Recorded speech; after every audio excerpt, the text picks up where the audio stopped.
Welcome to Cafe Stories, where mysteries come to life. Don't forget to like this video and share it with fellow mystery lovers. Let's get started. Hercule Poirot and the Game of Faces. Chapter 1. A Most Unexpected Summons. Hercule Poirot was seated at his modest writing desk in a small but well-appointed London flat when an unfamiliar envelope arrived in the Morning Post. Its cream-coloured paper bore a fine embossing, and the precise loops of the handwriting piqued Poirot's curiosity even before he slit it open with his tidy letter-opener. He adjusted his reading spectacles, a most delicate motion, and withdrew the single sheet within. "My dear Monsieur Poirot, it would be an honour and a relief if you would grace Farnsworth Manor with your presence. I have planned a gathering of select acquaintances this coming week, a most elegant affair, or so I hope. Yet I confess I have found myself uneasy of late. There are strange undercurrents in the household. I dare not voice them in writing. I ask for your discretion and your brilliance in discerning if my concerns are unfounded, or if something truly unsettling lurks behind our facade of civility. Yours in anticipation, Lady Althea Farnsworth." Poirot read and reread these lines, tapping a finger thoughtfully on the polished surface of the desk. Lady Farnsworth's words carried an undercurrent of anxiety, something unspoken but pressing. He set the letter aside, rose to his feet, and quietly began to prepare for the journey. While the invitation seemed innocent enough, an invitation to a country fete, his instincts told him there was more beneath the surface. Poirot took pride in his little grey cells, and they stirred now with expectancy. Hercule Poirot arrived at Farnsworth Manor just as the last rays of the winter sun dipped below the horizon, casting long shadows across the frosty courtyard. Although he had travelled by train, and then by a borrowed carriage, he appeared as pristine as if he had stepped out of his own study. He wore a crisp dark suit, an elegant cravat of deep burgundy, and a fine overcoat that barely showed signs of the journey. It was the close of the 19th century, and in such remote corners of the English countryside, modern conveniences were scarce, so the gentle clip-clop of horses' hooves provided a suitably old-world accompaniment to the detective's advent. The manor itself rose in the twilight like some slumbering creature, its honey-coloured stone walls and ivy-covered arches hinting at a storied past. Light glowed in nearly every window, promising warmth and company within. A uniformed footman stepped out to greet Poirot, bowing low before guiding him up the wide marble steps to the grand entrance hall. The faint scent of wood polish mingled with the aroma of roasting pheasant. Gleaming chandeliers cast dancing reflections on the polished floors, and the hush of a well-run household lent a sense of hush and dignity to the space. At the threshold of the drawing-room, Lady Althea Farnsworth awaited him, her gown of midnight blue velvet trimmed with delicate lace at the collar and cuffs. She was an imposing figure, tall and slender, her sharp features softened by a fleeting yet genuine smile as she extended her hand. "Monsieur Poirot," she said, voice cultured, "it is a pleasure to have you here at my humble gathering. I have heard such praise of your abilities. I hardly know what to expect." Poirot offered a short bow and gently took her hand. "Madame, the pleasure is mine. One hears many things, but it is always better to judge by what one sees. Your home is most gracious." His accent, a soft ripple of Belgian French, lent his words an unusual charm. She guided him into a drawing-room festooned with wreaths of holly and evergreen sprigs, reminders of the festive season just past. A gentle hum of conversation filled the air. Guests, scattered in small clusters of animated discussion, turned polite smiles in Poirot's direction. The detective surveyed them with thoughtful interest, noting the variety of faces. A portly gentleman leaning on a cane, a young woman in pale lavender, an anxious expression, an older lady wrapped in ostrich feathers, and several others whose laughter rose in bright trills above the general murmur. "Come, Monsieur Poirot," Lady Althea said, escorting him toward a table laden with refreshment. "I insist you sample our local cider, and afterwards I shall be honored if you join me and the other guests in the ballroom. Tonight we have planned something, well, a little whimsical." Poirot's dark, alert eyes darted toward her. "Whimsical, madame? You have piqued my curiosity." She gave a small, conspiratorial smile. "Yes, tonight, at the stroke of midnight, my guests will all don masks and swap them amongst ourselves. It's a game, the game of faces, if you will.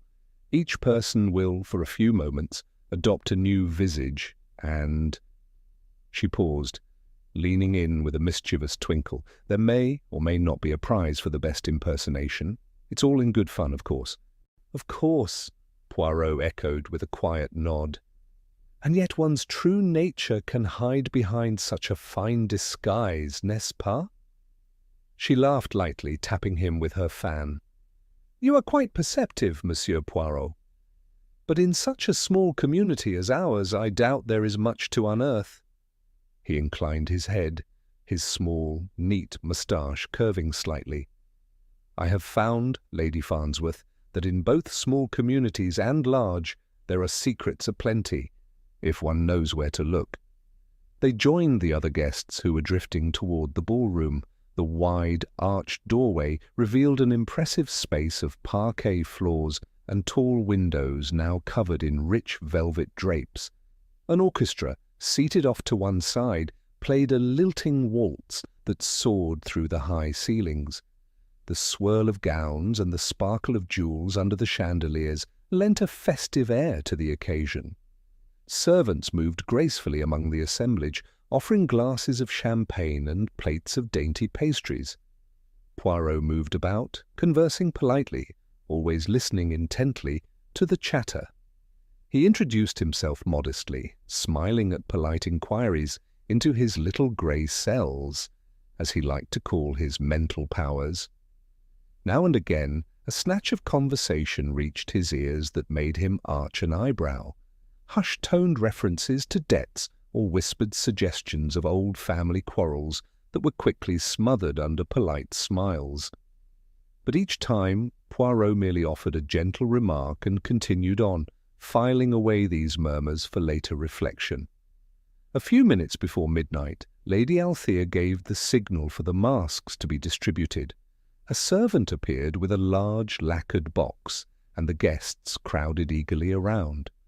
Each drew out a mask at random, some fierce, some comical, others brightly plumed or eerily blank. Laughter flitted about the room as the guests held the masks up for inspection, commenting on the odd shapes and colours. "Remember, mes amis," Poirot said softly to a small circle of amused onlookers, "with the striking of midnight you must become, if only for a moment, something new. Perhaps you shall even discover a hidden facet of yourself." A young woman with laughing eyes, Lady Farnsworth's niece, perhaps, smiled at him. "And which mask will you choose, Monsieur Poirot?" He politely declined to pick from the box. "I fear I have come unprepared for such masquerades. My own face must suffice." She giggled, though she seemed faintly disappointed. "Ah, but you would make such a wonderful masked presence. Let me see if I can find one for you." Poirot shook his head with a kindly firmness. "Ah, no, my dear mademoiselle. I prefer to see and not be seen." The great clock in the hallway, an elaborate timepiece with gilded cherubs, let out the first sonorous note of midnight. Conversation fell away as each guest seized their mask and held it aloft. 12 resonant chimes rang through the house, echoing across polished floors and trailing along candlelit corridors. With each toll, more faces disappeared behind colourful disguises, transforming the glittering assembly into a carnival of strangers. Some masks were gaudy, bedecked with shimmering feathers. Others were crafted to look grotesque, with twisted mouths and exaggerated eyes. Poirot stepped back, content to observe. He could not help but feel an undercurrent of tension beneath the merriment. It was little more than a hunch, a detective's intuition that perhaps the swirl of masks and swirling dance steps hid more than just bright laughter. But he kept his observations to himself for now. On the final, 12th stroke, the music struck a triumphant chord, and the great double doors into the corridor were thrown open. Many guests flitted out, half laughing, half shrieking in mock alarm, desperate to avoid giving away their identities. "Is that you, Elizabeth?" one gentleman called, only to be answered with a playful cackle from a masked figure who scurried away. The effect was both playful and faintly eerie, like some dream where one cannot quite name the faces around them. Poirot watched Lady Farnsworth, who chose a simple half-mask of black velvet that framed her aristocratic features. She caught his eye from across the room, gave a tiny nod of acknowledgement, then disappeared into the crush of masked revellers. The detective lingered, deliberately hanging back to see if any face, or any mask, looked back with hidden intent. For several moments, the house was a carnival of illusions, torch-lit hallways and candelabra-lit rooms filled with the shapes and sounds of concealed guests. The atmosphere vibrated with excitement, laughter blending with the rustle of silk and the tap of shoes on polished floors. Someone called for the dance to continue, and more voices joined in. Through an open doorway, Poirot glimpsed couples twirling with dramatic flair, masked faces craning to catch glimpses of companions they could not fully recognize. Then, amid the revelry, came a single, piercing cry. It swept along the corridor like a sudden wind, tangling with the music and shattering the cheerful air. In an instant, all pretense of merriment vanished. Masks turned in alarm and conversation ceased, as if severed by a knife. The violinist playing in the corner gave a squeak of dissonance and abruptly stopped. Poirot straightened, tension rippling through him. A new hush settled over the house, a hush born not of propriety but of fear. It was that brand of silence which arises only when danger has truly broken in upon festivities. He stepped into the hallway, every sense alert. Masks hovered on every face, making it impossible at first glance to know who was who. The expressionless visages held a certain grimness now, their once whimsical features seeming almost menacing in the flickering candlelight. A clamour of footsteps echoed down the corridor, drawing Poirot onward. He walked quickly, stepping past startled guests, searching for the origin of that cry. Somewhere in the dark hush of Farnsworth Manor, tragedy had found its way in. And as the last echoes of that panicked cry faded, Hercule Poirot felt a certitude blossom within him. The game of faces had only just begun. Chapter 2. At the stroke of midnight, a cry in the dark. At once, the entire household froze. The sudden, piercing cry that had shattered the jovial atmosphere at Farnsworth Manor lingered on the air, echoing through candle-lit corridors and gilded doorways like an unresolved chord. Hercule Poirot, still standing near the threshold of the ballroom, felt the soft brush of passing figures in fantastical masks who ran toward the source of that dreadful sound. Yet, despite the tumult, his mind began to work with a clarity that rarely deserted him. "Mon Dieu," he murmured under his breath. "Already it begins." Gone was the frivolity of the masquerade, the gleaming feathers, the midnight laughter, the playful guessing of identities. In a heartbeat, all had been replaced by a charged silence, broken only by hurried footsteps, frantic whispers, and the uncertain flicker of the wall sconces that cast long dancing shadows. Poirot smoothed his moustache, took a breath, and glided through the swirling confusion. "Monsieur Poirot!" A voice came from behind him, a masked gentleman, short of breath and trembling. By the slight build and anxious tone, Poirot surmised it was Frederick Farnsworth, Lord Farnsworth's nephew. The young man lowered his mask, revealing a face pale with alarm. It came from the corridor leading to the side antechambers, I am certain of it. Poirot offered a grave nod. Then, mon cher monsieur, let us investigate together. We must waste no time. The corridor was lit by only a few sputtering candles. Still, enough light remained to illuminate the sight that awaited them. A small knot of guests, some masked, others having hastily removed their disguises, stood in a semicircle near an ornate door. One or two ladies were visibly distraught, clutching handkerchiefs to trembling lips, while the gentleman tried to maintain composure. A hush fell the moment Poirot arrived, his presence somehow imbuing the gathering with a faint semblance of order. At the centre of it all, slumped against the wainscoting, lay a footman. His livery, neatly pressed earlier in the evening, was now rumpled and stained where he had collapsed. In the flickering candlelight, his face appeared unnaturally still. It was clear, tragically clear, that this young man was beyond all help. A strangled sob came from Lady Althea Farnsworth herself, who stood apart from the rest, her mask of black velvet slipped to the side, revealing eyes wide with horror. "Is he—" Poirot knelt down, placing a gentle hand on the man's wrist, though he already suspected what he would find. He then pressed his fingertips lightly at the side of the footman's neck. "Alas, madame," Poirot said quietly, "he's gone." A collective gasp escaped the assembled company. Lady Althea's composure wavered, and she turned away, dabbing her eyes with the lace cuff of her gown. Poirot rose, giving the group a sombre yet commanding glance. "Everyone, please return to the drawing-room," he said, his voice both soothing and insistent. "We must have order, in the midst of chaos, yes? Let me see exactly what has happened here."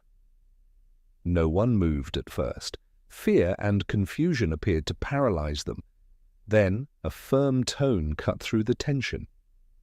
"You heard, Monsieur Poirot," said a crisp voice, Lord Farnsworth himself, tall and silver-haired, removing a lurid mask of a mythical creature. His gaze flicked to the footman's body, and a look of deep concern flashed in his eyes. "Come away now. We must let Poirot do his work." Slowly, the crowd receded down the corridor. Murmurs rose and fell, carrying theories and wild guesses of foul play. Poirot remained behind, kneeling once more beside the unfortunate victim. He carefully lifted the edge of the footman's jacket, observing that there were no obvious wounds. The man's eyes were shut, as though he had simply fallen asleep. Yet a single detail, the faint, curious odour that lingered in the air, pricked Poirot's keen senses. He rose and spotted a faint swirl of movement at the far end of the corridor. Emerging from the gloom came a tall, stooped figure wearing the manor's livery. Another servant, apparently. This man halted as soon as he spied Poirot, wide-eyed and trembling. "Sir, I came to see what had happened. I heard the scream," he said in a wavering tone. "John, that's the footman. He was supposed to be helping in the kitchen after the masks were distributed." Poirot regarded the servant with sympathy, tempered by curiosity. "Your name, if you please?" "Thomas, sir, third footman." The man's face was pale, and he tugged anxiously at his collar. "Is John—" Poirot nodded gravely. "Oui, mon ami. He has been taken from this world." He lowered his voice, stepping closer to ensure no one else would overhear. "Thomas, can you tell me if you noticed anything unusual tonight? Quarrels, suspicious behaviour, anything that might help me understand what befell poor John. Thomas's Adam's apple bobbed nervously. I can't say as I saw anything, sir. The house was all in a flurry because of the masks, guests coming and going in the corridors, some of 'em giggling, some of 'em just drifting about. I was busy serving refreshments in the dining hall. I only came down this corridor to fetch some extra candles. Then I heard a terrible scream. Poirot offered a small nod. Very well, Thomas, I thank you. Will you please inform Lord Farnsworth that I will soon ask a few questions of each member of the household? We must not let confusion and fear run rampant. Thomas bowed jerkily. Yes, sir. I'll do as you say.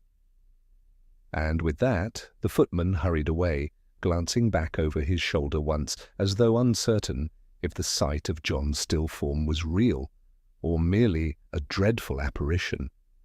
Poirot took a steadying breath and surveyed the area with meticulous care.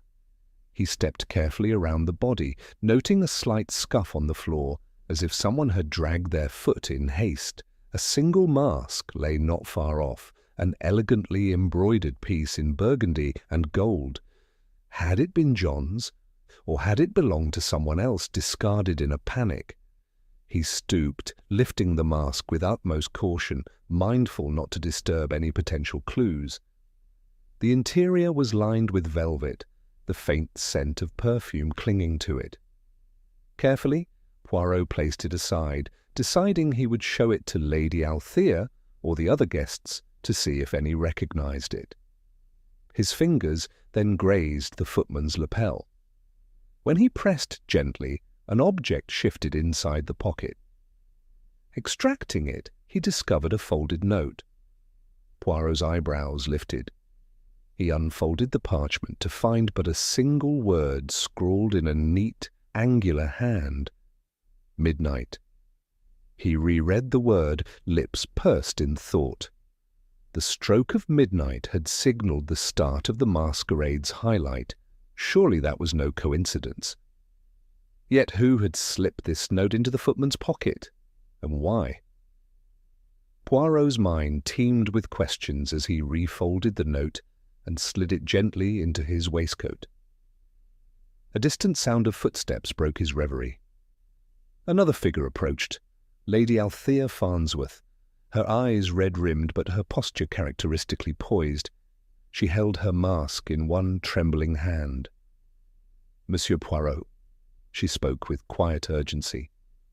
Lord Farnsworth is gathering everyone in the drawing-room as you requested, but there is such unrest among them. Rumours, insinuations, I fear panic will soon take hold. Poirot inclined his head graciously. Lady Althea, I will do my utmost to keep the peace and to find out precisely how this tragedy has befallen us. He placed a comforting hand on her arm. If you could instruct the servants to keep the household calm, it would be a great help. Fear is an unwelcome companion for the truth, non? Her voice shook. Yes, I will see to it. And, Monsieur Poirot, you do believe this to be murder? A tremor caught in her throat as she spoke that last word. Poirot did not immediately answer.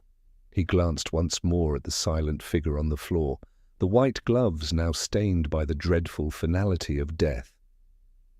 I believe, he said at length, that something far more sinister than an accident has occurred this night. But let us not speak of it too freely until we know more. She nodded, grief etched across her features. With a quiet instruction to a nearby maid, Lady Althea left to join the rest of the guests. Poirot took a final, lingering look at the scene, the stillness of the corridor, the flickering candlelight, the tangible aura of dread that hung in the air. The fateful note in his pocket seemed to pulse with significance. Yes, he thought to himself, there is a game afoot. Someone in Farnsworth Manor had counted upon the commotion of masquerading masks and midnight revelry to cloak a deadly deed. But who among these finely dressed guests, these loyal servants, these so-called friends, would dare to commit such an act? With measured steps, Poirot followed Lady Althea toward the drawing-room, determined to learn what secrets might slumber behind the elaborate facades. The hush in the corridors felt too quiet, as if the house itself held its breath, waiting to see what discovery would come next. The detective, however, allowed no such hesitation to cloud his mind. He would proceed carefully, unravelling the many layers of the night's events, each mask, each word, each movement. For he knew beyond all doubt that the masquerade of Farnsworth Manor had only just begun, and with it a test of wits that might cost more than one life if the truth did not emerge swiftly. Chapter 3. Whispered Confessions by Morning's Pale Light. By the time the first pale rays of the winter sun touched the frosted windows of Farnsworth Manor, the house stood in a hush of mourning and subdued apprehension. Gone were the revellers' laughter and the rustle of silken gowns. In their place reigned a quiet tension that lay over every corridor like a fine layer of dust. Hercule Poirot, true to his meticulous nature, rose early, despite the late hours of the preceding night, and made his way down to the morning room, where a modest breakfast had been laid out on a polished walnut sideboard. He found Lady Althea Farnsworth already there, her gown a sombre hue of mauve, her eyes red-rimmed from weeping. She started at his entrance, pressing a hand to her chest. "Monsieur Poirot," she said in a tremulous voice, "I beg your pardon. My nerves are quite frayed. We have never had such a tragedy befall us here." Poirot inclined his head gently. "But of course, madame. Who could remain unmoved after such a night? I trust you managed a few hours of rest." "Very little," she confessed, her voice unsteady. "The household was in an uproar. No one seemed able to find repose. And, of course, the authorities—" Her words trailed off as the sound of footsteps in the corridor announced the arrival of Inspector Barnaby. Tall, with a neatly trimmed beard and an air of quiet efficiency, he inclined his head to Poirot. "Monsieur Poirot," he said, "I am grateful for any assistance you can give. We must sort truth from panic before it claims another victim." His voice was grave, underscoring the delicate nature of the situation. Poirot acknowledged him with a courteous bow. "Inspector Barnaby, I am at your service." Then, with a gentle gesture toward Lady Althea, he suggested, "Perhaps we might begin by speaking with the members of the household separately, no? So many tongues wag at once. One can hardly keep them straight." Within the hour, the morning room had been cleared of all but Poirot, Inspector Barnaby, and one visitor at a time. The first to present himself was Lord Farnsworth's cousin, Mr. Rupert Farnsworth, a man of middle years whose refined attire belied the faint tremor in his hands. He bore no obvious family resemblance to his older cousin, apart from a certain hawkish set to his nose.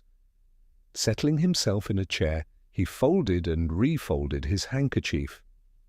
"I cannot conceive," he said in a strained tone, "that anyone in this house would do such a thing.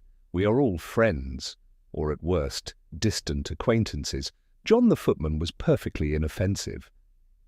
"Why harm him?" Poirot nodded thoughtfully. "Oui, why indeed? Did you happen to see or hear anything out of the ordinary last night?" Rupert swallowed. "Nothing beyond the general chaos of that masked game. Truth be told, I was in the midst of conversation with Miss Penelope, Lady Althea's friend, when the scream echoed through the corridors. We ran at once to see what had happened, only to find poor John." Inspector Barnaby eyed him keenly. "And before that moment you noticed no disagreements?" Rupert only shook his head, and when excused he departed with a heavy sigh, shoulders sagging as he passed through the door.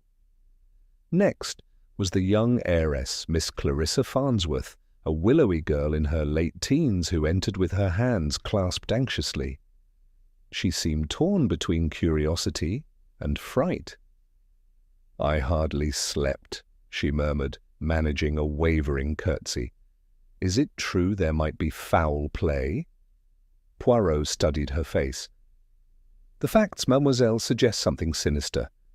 Did you see anything unusual last night? Perhaps an argument or a figure lurking in a corner?" The girl's eyes flickered. I thought I glimpsed someone in a dark cloak near the back staircase, but we were all wearing masks. They were hurrying away, and I wasn't certain if it was a guest playing the game or—" She shivered. "I left immediately." Poirot thanked her and exchanged a glance with Inspector Barnaby, who scribbled a note in his leather-bound notebook. The butler, Mr. Hughes, came in next, a dignified man with impeccable posture and a carefully measured speech.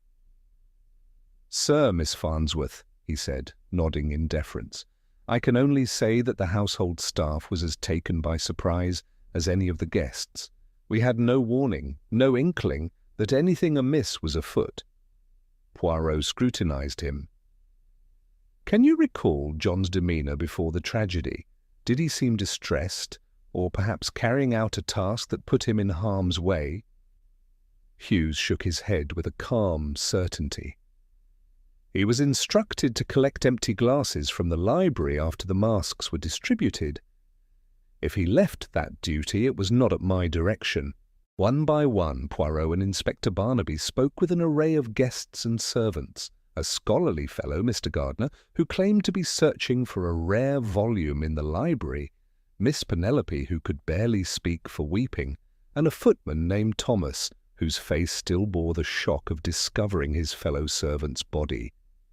Each told a slightly different version of the night's events, peppered with half-seen figures and contradictory recollections. Little by little, Poirot gathered a puzzle's worth of odd details, each piece seemingly unconnected, but hinting at darker revelations yet to come. By mid-morning the sun had fully risen, and an icy winter light flooded the corridors of Farnsworth Manor. Poirot strode through the main hall, deep in thought. The hush that had settled over the estate was all the more eerie for the bright sunlight glinting on marble floors and polished banisters. Despite the calm, he sensed that tension seethed below the surface, like rapids beneath thin ice. Inspector Barnaby approached, eyes tired but resolute. "Well, Poirot, do you glean any sense of our suspect?" Poirot paused at the foot of the grand staircase, gazing up at the portraits of long-deceased Farnsworth ancestors. "A sense, yes, but I am reminded that illusions can be maintained just as effectively by daylight as by candlelight." He turned with a thoughtful smile. "Have patience, Inspector. The truth is whispering at these walls, and I mean to hear every syllable. Chapter 4. A second blow strikes. That very afternoon, the hush over Farnsworth Manor was broken once more, but this time with a scream that seemed to cut through every quiet corner of the estate.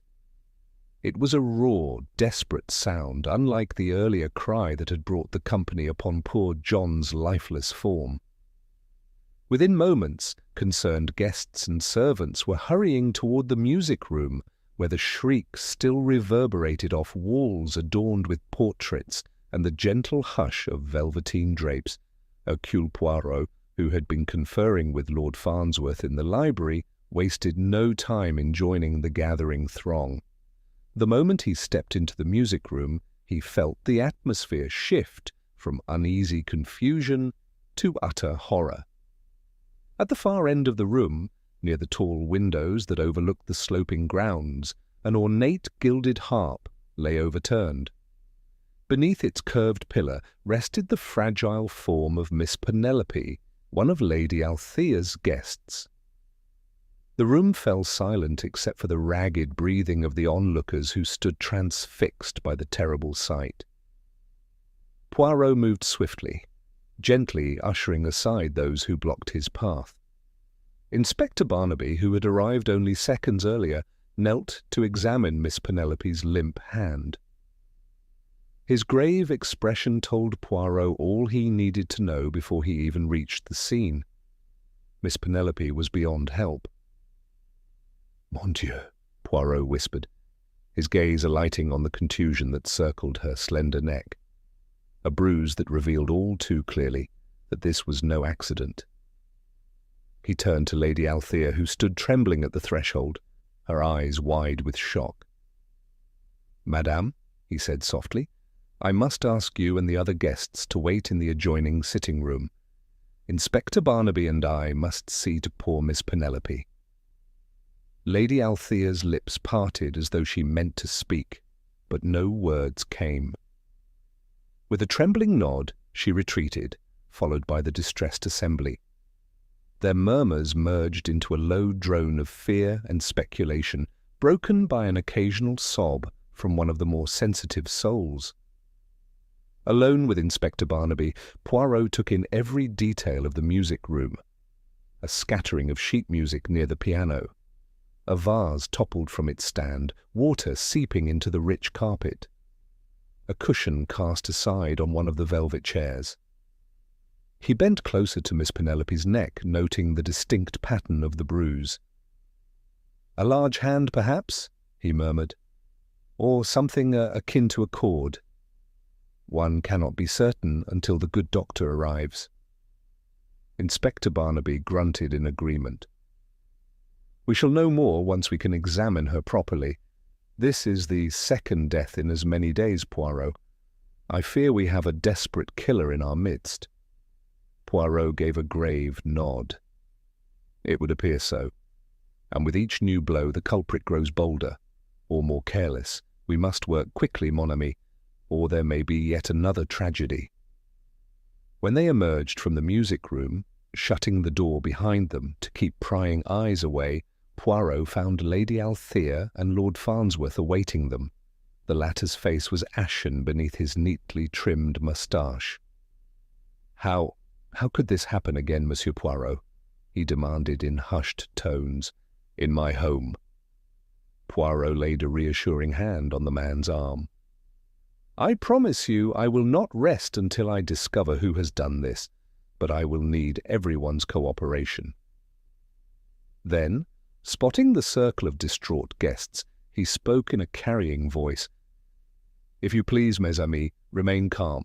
My colleague, Inspector Barnaby, must speak to each of you again. You will each recall your movements this afternoon, yes? Every word, every step."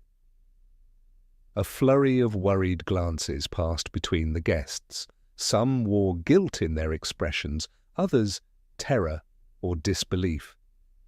Miss Clarissa Farnsworth, the young heiress, clutched a lace handkerchief, tears sliding down her cheeks. She was perfectly well not an hour ago," she managed to say. "She played a small piece on the piano for me."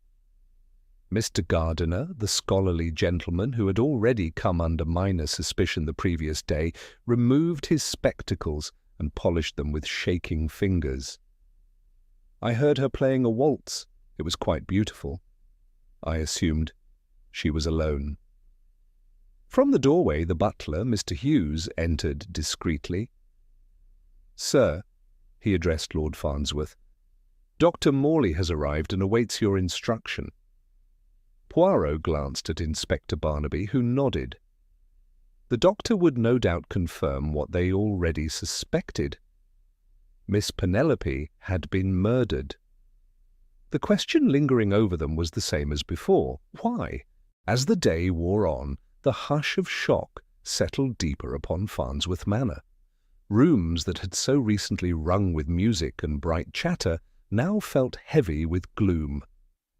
Guests huddled in small groups, whispering theories, each suspecting the other. At one point, Poirot observed an exchange between Rupert Farnsworth and Miss Clarissa, their eyes shifting nervously as they spoke in urgent tones.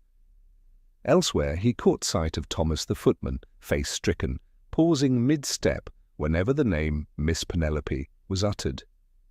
Yet, for all their quiet hysteria, Poirot kept his composure.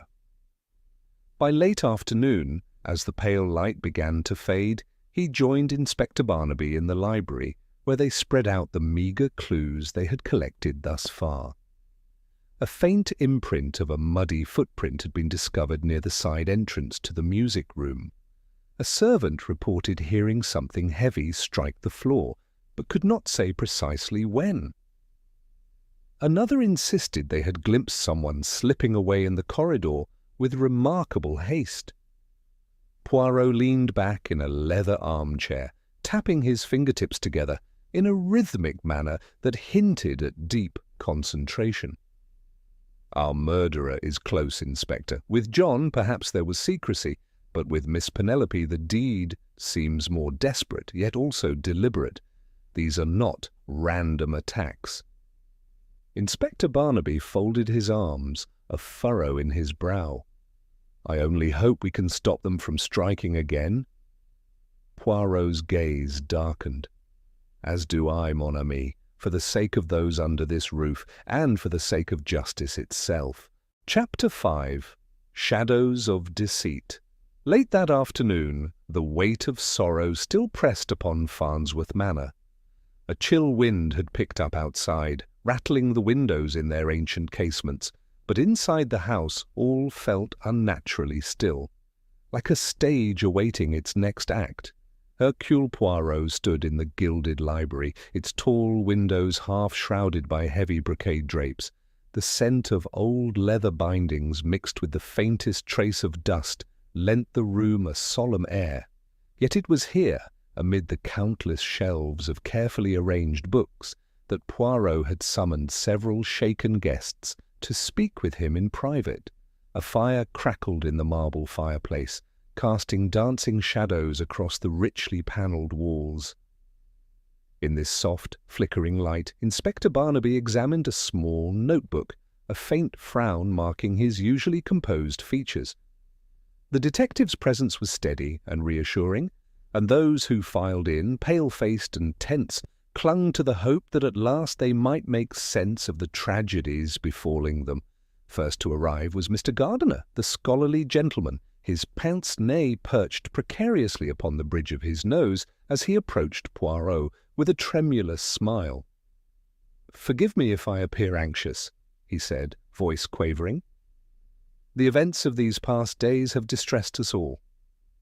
Poirot inclined his head. "Bien sûr, Monsieur Gardiner. Pray, be seated. Inspector Barnaby and I wish only to clarify certain points." He gestured to a plush armchair near the hearth. "You mentioned once, did you not, that you were seeking a particular book in this very library on the night of John's death? Would you describe this book for us, if you please?" Mr. Gardiner dabbed his brow with a handkerchief. "A treatise on horticulture, penned by one of Lord Farnsworth's ancestors. Fascinating, or so I believed." He paused, fiddling nervously with his spectacles. "But with the masquerade in full swing, I found it impossible to concentrate. I left soon after."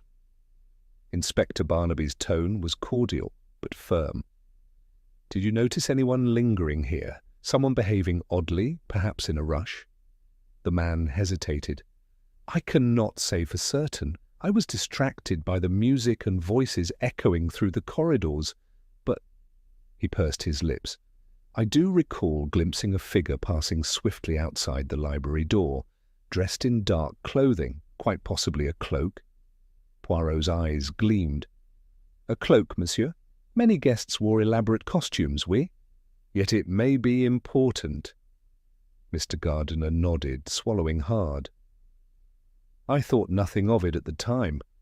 I assumed it was a guest who wished to remain unseen, which, given the nature of the masquerade, did not strike me as altogether strange." Once Mr. Gardiner had been gently dismissed, Miss Clarissa Farnsworth, the young heiress, was shown in. Her eyes were rimmed with fatigue. She clasped her hands together, trying to steady them.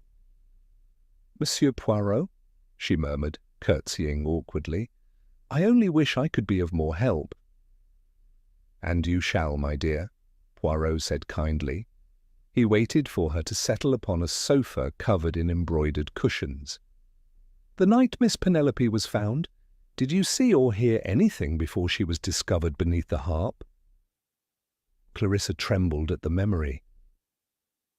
Only the faint sound of the harp strings as though someone had knocked against them. Then I heard her scream. So dreadful. I rushed in, but by then it was— She closed her eyes. Inspector Barnaby nodded gravely. "You recall no footsteps in the corridor? No voices raised in argument?" She shook her head. Only the storm of panic that followed. Mr. Gardiner and Lord Farnsworth's cousin Rupert arrived soon after. I remember Mr. Gardiner exclaiming something about the overturned vase. Then Lady Althea was there, and we realized Miss Penelope was gone. Poirot offered a sympathetic smile. "Merci, Mademoiselle Clarissa. If you think of any detail, however small, do let us know." When Clarissa departed, Inspector Barnaby's gaze followed her out. "Poor girl," he murmured. "She seems terrified." Poirot nodded. 2 deaths in so short a span would shake even the steadiest of souls. It does not help that Farnsworth Manor is so remote, with no respite from suspicion. Their next interviewee was Thomas, the footman who had found John's body. He entered with a hesitant bow and stood, hat in hand, eyes darting nervously about. "Monsieur Poirot, Inspector," he began, voice tense. "I've tried to recall anything else of use, but I fear I'm no better than I was before. The house was in an uproar last night, people running about, so many tears." Poirot studied him carefully. "Tell me, Thomas, have you observed any unusual behaviour amongst the guests, any heated arguments or secret meetings?" Thomas hesitated. "There was some whispering in the servants' wing, rumour about Miss Penelope having, a disagreement with Lord Farnsworth's cousin, but I never put much stock in gossip. Now, with her passing—" He trailed off, swallowing hard. Poirot nodded. "Rumours often contain a kernel of truth. Thank you, Thomas. That will be all for the moment."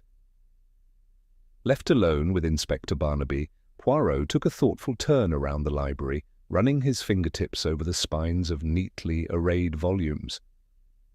"We have myriad threads, Inspector," he said quietly. "A cloak glimpsed here, a whispered argument there, a lingering presence in the corridors. Yet how do these threads weave into a single tapestry?" Inspector Barnaby exhaled a weary breath. "We must identify who among the household stands to gain from these misdeeds. If there's a pattern, it lies somewhere in these secrets each person guards." Poirot's gaze flickered to a row of leather-bound ledgers. The secret motives, they rarely remain hidden for long. One must merely look closely and, as I often say, use the little grey cells. We shall discover what drives our murderer, and then— His voice dropped to a murmur. "We will draw back the mask." A hush settled over the gilded library, broken only by the crackle of the fire. In that silence, Poirot and Inspector Barnaby silently vowed to unearth the truth before more tragedy could strike. Chapter 6. Moonlit Footsteps and Shrouded Motives. Nightfall came swiftly to Farnsworth Manor, bringing with it an air of disquiet that seemed to settle in every corridor and chamber. A pale moon hung low in the sky, its silvery light casting elongated shadows through the mullioned windows. In the hush that followed supper, a meal taken in uneasy silence, nerves were frayed, and every footstep reverberated like an ominous drumbeat. Hercule Poirot, ever vigilant, moved along the dimly lit passageways with measured calm, his keen gaze passing over each flickering sconce and draped tapestry as though they might conceal some clue. He had just turned into the east wing when he nearly collided with young Miss Clarissa Farnsworth. Her face was flushed and her eyes brimmed with a secret alarm. "Monsieur Poirot," she breathed, pressing a trembling hand to her bosom. I did not mean to startle you." Poirot bowed graciously. "Mademoiselle Clarissa, you appear shaken. What is troubling you at this hour?" She hesitated, glancing around to be sure they were alone. "I heard something in my aunt's boudoir not long ago. Hushed voices, speaking of dreadful things.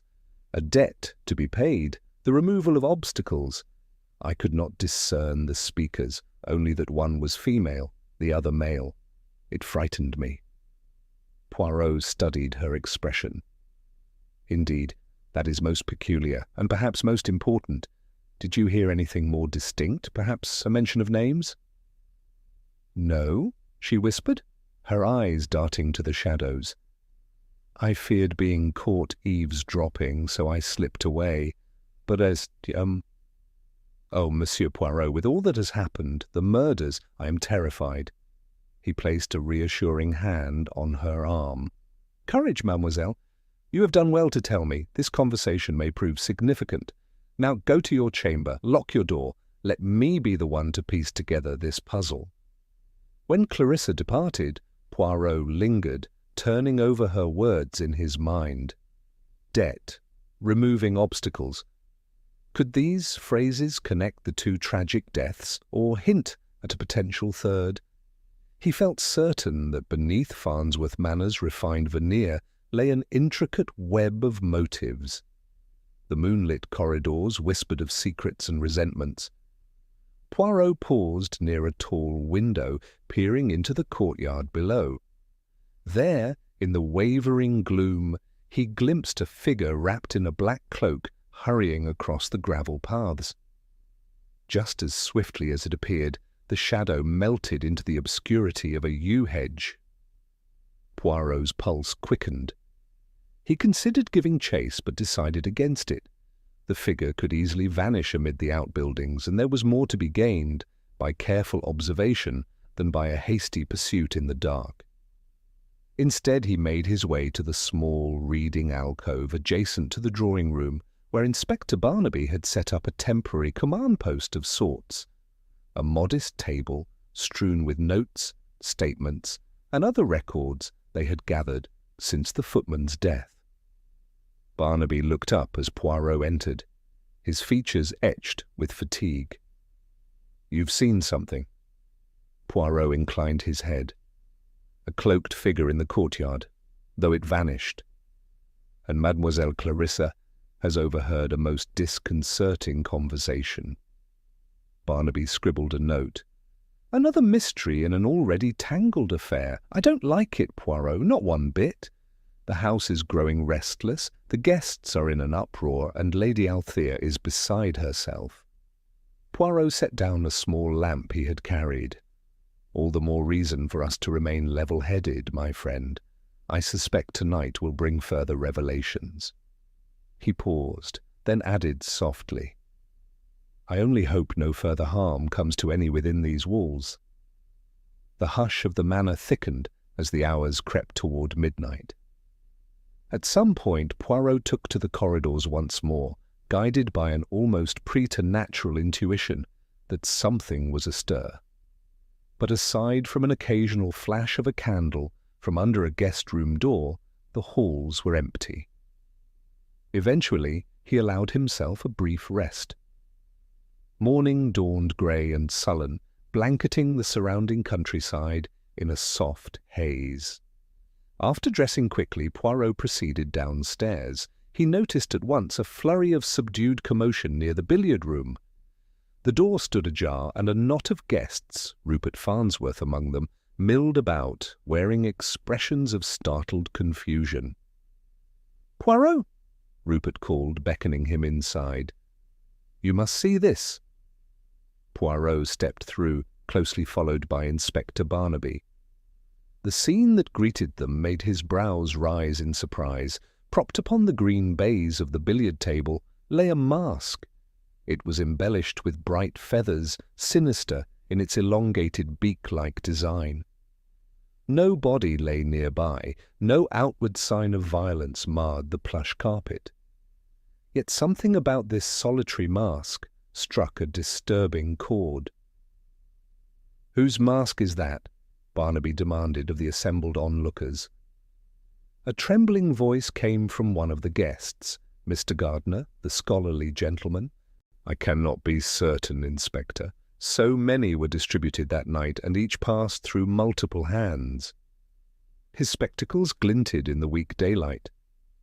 Rupert Farnsworth ran a hand through his hair.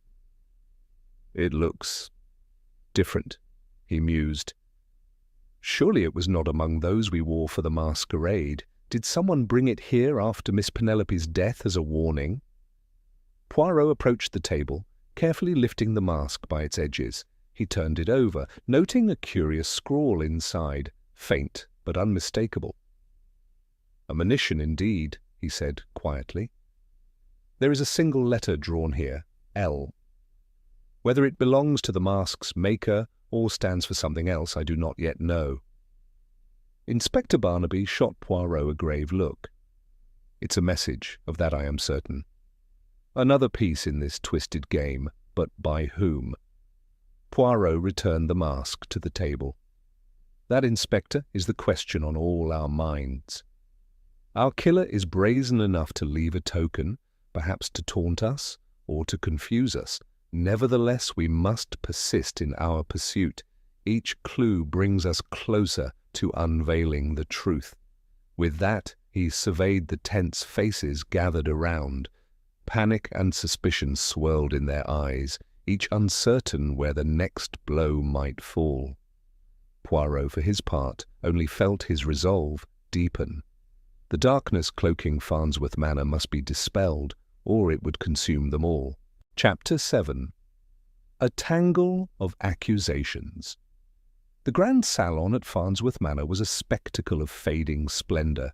Gilded mirrors reflected the weak winter light, heavy velvet drapes muted the waning afternoon sun, and an ornate chandelier loomed above like a silent sentinel. Yet in that majestic room the atmosphere was fraught with tension. Guests and members of the household gathered at Hercule Poirot's behest, clustering uneasily upon brocade settees or standing behind chairs as though seeking some semblance of security. The strain on every countenance revealed that suspicions were running dangerously high. Poirot, his posture immaculate as ever, stood at the front of the salon, near the unlit fireplace. His keen eyes swept across the assembled company. "Mes amis," he began, his gentle accent lending an oddly soothing note to the tension. "We have endured tragedy upon tragedy within these walls, and yet it is my conviction that the truth remains persistent, n'est-ce pas, if we would but open our eyes to it." The silence that followed was broken by a rustling of skirts and the creak of an antique chair. Finally, Inspector Barnaby, stationed off to one side, cleared his throat. "We ask for your cooperation," he said, his voice weighted with urgency. "No more half-answers, no more evasion. We need facts, lest another life be lost." A murmur rippled through the gathering. Lady Althea Farnsworth, pale but composed, inclined her head ever so slightly. "Yes," she said in a low voice. "We must not allow this fiend to strike again under my roof." Poirot's gaze travelled over Rupert Farnsworth, whose face was drawn with worry, over Miss Clarissa, fidgeting with a lace handkerchief, over Mr. Gardner, tapping a foot in restless anxiety. The butler, Mr. Hughes, stood at the edge of the room, hands clasped before him in a posture of rigid decorum. Each figure seemed enveloped in their own private turmoil. "Let us examine," Poirot continued, "the most recent events, the appearance of the mysterious mask upon the billiard table, bearing the letter L. I ask you, who among us might that initial signify, or is it but a symbol meant to distract?" His moustache twitched with quiet fervour. "Nothing is ever as it seems." A cacophony of anxious voices erupted. "Surely it is not a reference to Lord Farnsworth?" exclaimed Mr. Gardner, looking at the master of the house. "I swear to you," Lord Farnsworth said, stepping forward. "I know nothing of this. My name is Edmund Farnsworth. I bear no such initial." Rupert Farnsworth, overshadowed by his cousin's taller figure, ventured an uneasy laugh. "It could stand for Lucifer for all we know, a sinister jest by the culprit designed to confound us." At that, Miss Clarissa let out a strangled sob. "Must we speak of devils and demons? We are dealing with a murderer, not a phantom." Poirot raised a hand to restore quiet. "Mademoiselle Clarissa, calm yourself. The human mind can conjure devils, yes, but always there is a motive behind such conjurations. This killer has a reason, either cunning or desperate, perhaps both, but rest assured the motive is mortal." Inspector Barnaby took a step forward. "Motive," he repeated, letting the word hang in the hush. "Money, jealousy, revenge. We must not forget the whispered conversation about debts and obstacles." His glance swept around, seeking any flicker of guilt. Lady Althea's voice trembled as she spoke. "So many of us in the Farnsworth circle have known each other for years. Surely we would sense if one among us bore malice enough to kill?" Poirot regarded her sadly. "Such illusions, madame, are often the most dangerous. We believe we know our friends, our family, but secrets can fester beneath the veneer of polite society." A stirring at the doorway drew attention. Thomas, the footman, looked in uncertainly. "Beg pardon, milady, Inspector, but I overheard talk that you would be gathering here. May I be of any service?" His eyes darted about, not quite meeting anyone's gaze. Inspector Barnaby nodded. "Yes, lad. We are simply reviewing what we know. Wait outside, if you please, until we call for you." Thomas withdrew, casting a troubled glance at Poirot. The detective returned it with a slight nod, taking note of the young man's anxious posture. Then, turning back to the assembled group, he addressed them again, his voice low yet firm. "We cannot solve this crime by relying upon a single vantage.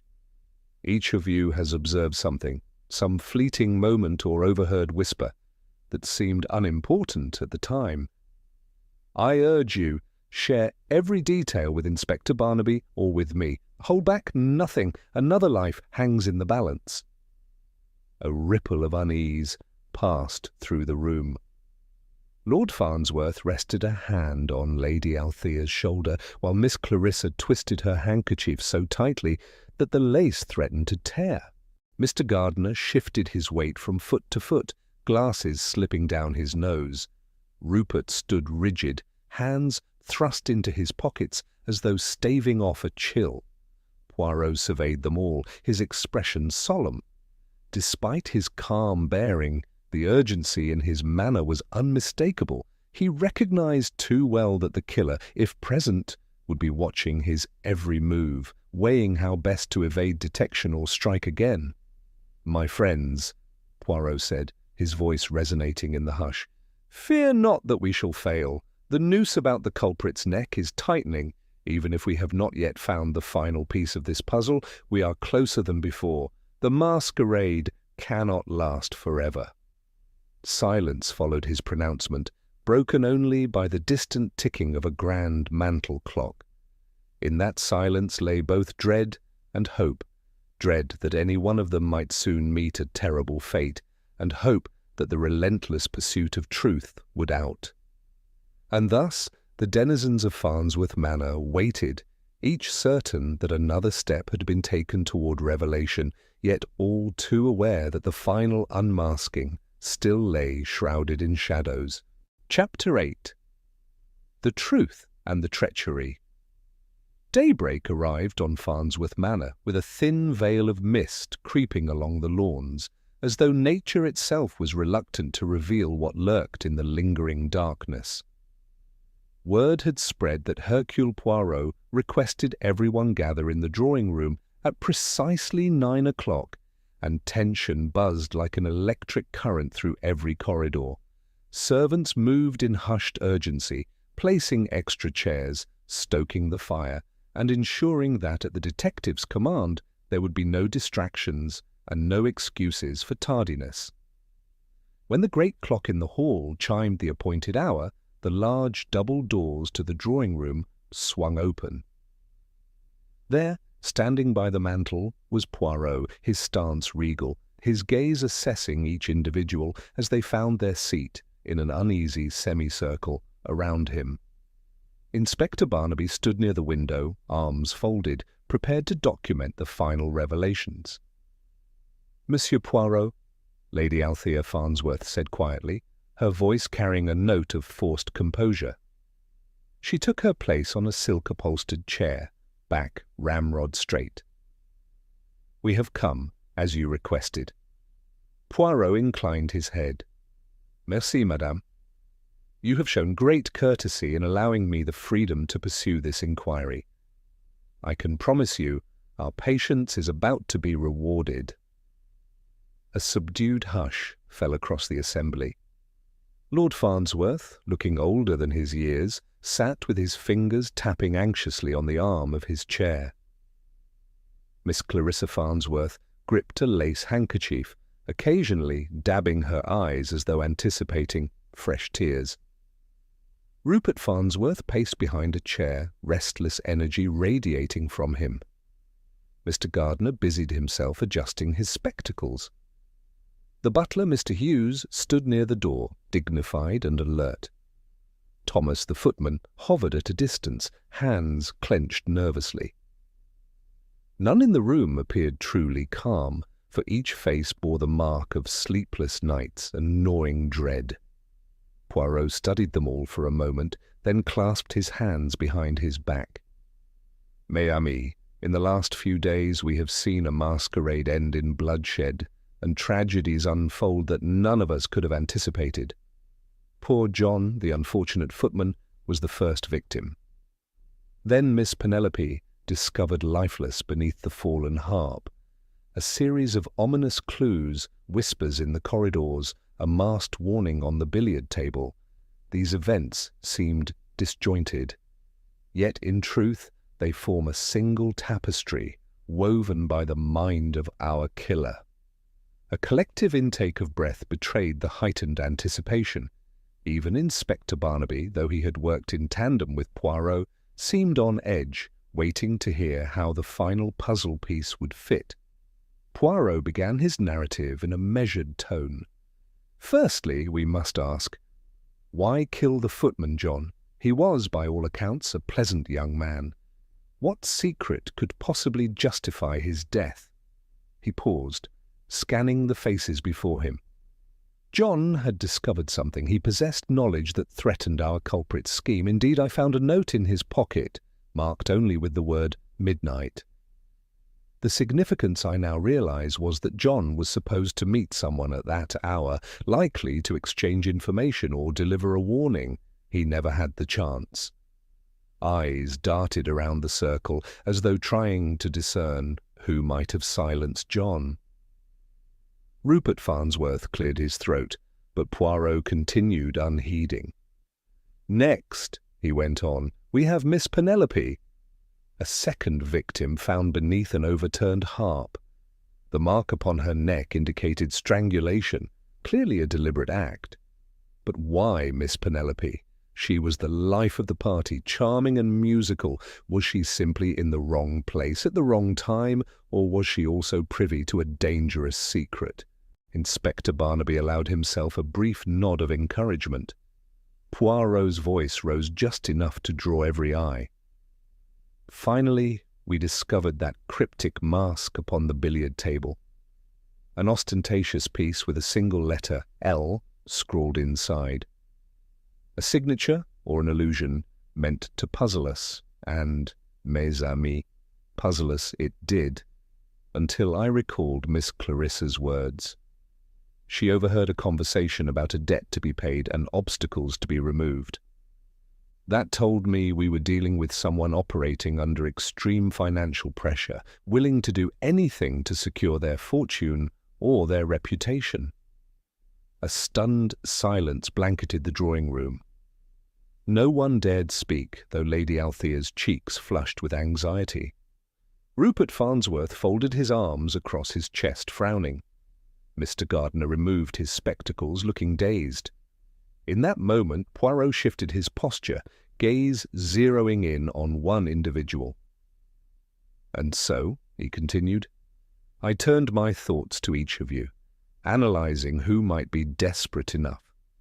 Who among you lives beneath the weight of crushing debts, or stands to lose all if certain truths come to light?" A faint rustle of fabric broke the stillness. Poirot's eyes locked on the butler, Mr. Hughes, then swept to Rupert Farnsworth and then pointedly back to Lady Althea. Each flinched beneath his scrutiny, but he did not linger on them. Finally, Poirot's gaze came to rest on the one person who had, until then, kept to the background. Thomas, the footman. Thomas's Adam's apple bobbed. His knuckles whitened around the brim of the hat he held. "Me, Monsieur Poirot?" he stammered, voice cracking. "Yes, Thomas," Poirot said, softly yet unyieldingly. The black cloak glimpsed in the courtyard, the sudden appearances at key moments, the tremors in your voice whenever the debts were mentioned. I surmised you might have lived beyond your means, perhaps gambling debts, perhaps other obligations you could not repay. But there is more, is there not? The footman's cheeks blanched. He looked about as though seeking an escape, but Inspector Barnaby had shifted subtly, blocking the route to the door. I do owe money," Thomas managed, voice quivering, "but I swear I would never—" Poirot raised a finger. "You see, it was not just gambling debts. When I spoke with you initially, I found your anxiety excessive, even for someone who had just discovered a body. And there was the matter of your knowledge of the house's comings and goings. You knew precisely where each guest would be, and you had reason to overhear Miss Penelope speaking with John about something suspicious. John had stumbled upon your ledger of debts, had he not?" Thomas's eyes widened in terror. "He threatened to expose me," he said, voice trembling, with the weight of an unburdened secret. "He was going to tell Lady Althea that valuables had gone missing, that I was forging small withdrawals from the household accounts. I feared—" "You feared the consequences," Poirot supplied. "And so you lured him away under the guise of a rendezvous, likely in exchange for silence, and murdered him. When Miss Penelope grew suspicious, perhaps having overheard you, or seen you near John's body, she too had to be silenced. Her death was more desperate, more frantic." A gasp of disbelief rose from the gathering. Lady Althea stared at Thomas aghast. Miss Clarissa's eyes, filled with horror, darted to Poirot for confirmation. Rupert Farnsworth cursed under his breath. Poirot pressed on. As for the mask on the billiard table, that was pure bravado designed to mislead us, an attempt to suggest some sinister outside presence or an elaborate vendetta. But you overreached, mon ami. Too many small details accumulated. One can only keep up a masquerade for so long. Thomas's trembling grip on his hat tightened. I didn't mean for it to go so far. John threatened to ruin me and Miss Penelope. She was going to tell Lord Farnsworth what she'd seen." His words poured out in a torrent of panic and remorse. "I thought if I planted false leads, you'd suspect someone else. The letter L... I hoped you'd think it was Lord Farnsworth or some unknown figure, but I never guessed the great Hercule Poirot would find the truth so quickly." At that, Thomas collapsed into a chair, shoulders quaking with sobs. The room reverberated with shock and dismay. Inspector Barnaby quietly stepped forward, producing handcuffs. "Thomas, I must place you under arrest for the murders of John and Miss Penelope." Lady Althea sank onto a nearby settee, her composure shattered. All this evil, over some stolen household funds? Poirot offered a sympathetic expression. "Unfortunately, madame, Even small sins can grow into monstrous ones when desperation takes hold. This was no grand conspiracy, but it was murder, nonetheless. As Barnaby escorted the trembling Thomas out, the remaining guests remained in stunned silence. The hush grew palpable, like the mansion itself was finally exhaling. Poirot turned to Lady Althea, and with a small bow spoke softly. "The game of faces is ended, Lady Farnsworth. I believe you may now rest easier, though I regret the sorrow that has come to pass." She could only nod, blinking back tears. In the softened light of morning, it seemed as though Farnsworth Manor stood on the cusp of renewed life. The oppressive weight of fear was lifting, even as the spectre of tragedy could never fully be erased.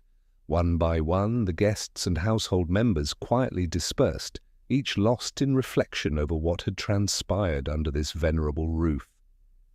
Hercule Poirot remained behind in the drawing-room for a few moments, gazing out the tall windows upon the misty estate grounds. His face was solemn, touched by the sadness of justice accomplished only at great cost. Then with measured grace he placed his hat upon his head, smoothed his immaculate moustache, and took his leave, knowing that the truth, at last, had been unmasked. Farnsworth Manor fell silent in the days after Thomas was led away in Inspector Barnaby's custody. Tragedy lingered in echoing corridors, yet evil behind it was banished. The servants moved with muted steps, dusting the marble floors that had recently witnessed heartbreak and betrayal. Lady Althea Farnsworth, though outwardly poised, was forever changed, her nights haunted by the knowledge that blood had been spilled under her roof. Miss Clarissa retreated into quiet reflection, cherishing her innocence, yet burdened by the memory of sorrow's sudden intrusion upon youthful dreams. Rupert Farnsworth now bore the grave countenance of a man who had looked into the face of mortality and found it alarmingly close. For a single moment, beneath the endless grey sky, Farnsworth Manor breathed again. The weight of unsaid truths and stifled secrets lightened, leaving behind a sense of fragile hope. Hercule Poirot, silent and reflective, made his farewells, aware that in unveiling one mystery he had peeled back the thin veneer of security that all families cling to. Hope, however tenuous, slowly unfurled in every heart. And as he departed, the ancient stone walls stood watch over the estate, awaiting the next secret they might be called upon to keep. Thank you for tuning in to Cafe Stories. If you enjoyed the intrigue and suspense, be sure to subscribe and hit the bell icon to stay updated on more captivating detective adventures. Your support keeps the stories coming and the mysteries alive.